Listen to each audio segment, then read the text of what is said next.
Natangay naman po ng budol-budol gang ang halos 5 milyong piso ng isa pong negosyante sa Pasay City. Napaikot daw siya hanggang sa mahulog siya sa palit dolyar modus. Balitang hatid ni Von Aquino, exclusive.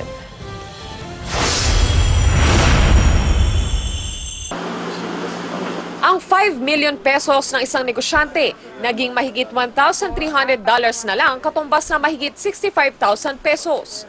Ito raw ipinalit naman ng budol-budol sa biktimang hiniling na huwag siyang pangalanan. Ayon sa biktima, inalok siya ng mga nagpakilalang Michelle Valdez at Koji Suzuki na mag-supply ng generator set sa itatayong kasino sa Pasay. Nakipagpulong siya at matapos ang meeting, isang lalaki ang dumating at pinapalit ng dolyar kina Valdez ang dala niyang peso cash. Doon na hinikayat ng mga suspect ang biktima na maging money changer kapalit ng malaking kita. Sabi nila gagamitin sa kasino. Na kaya lang sila nagpapalit sa tao dahil sa tao walang limit yung palitan ng pera. 5 million pesos ang hiniling ng mga suspect na papalitan nila ng dolyar. Tutubo yung pera ko ng 750,000. Pumayag ang biktima. Muli siyang nakipagkita sa mga suspect sa isang hotel. Sa CCTV makikitang pumasok sa hotel room ang biktima, si Suzuki at ang kasama nitong nagpakilalang Michael de los Reyes.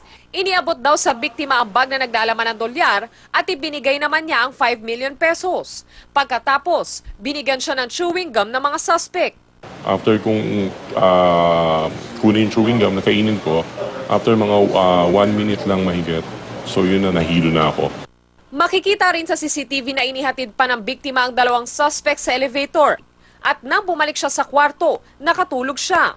Nang magising, doon na niya nalamang kulang ang lamang dolyar ng bag. At lalabas na mahigit 4.9 million pesos ang natangay ng mga suspect. Malaki po talaga ma'am yung posibilidad na pinag-aralan yung biktima kasi ang modus po nila ay talagang pinong-pino po talaga. Talagang napaka-organize yung ginawa nila.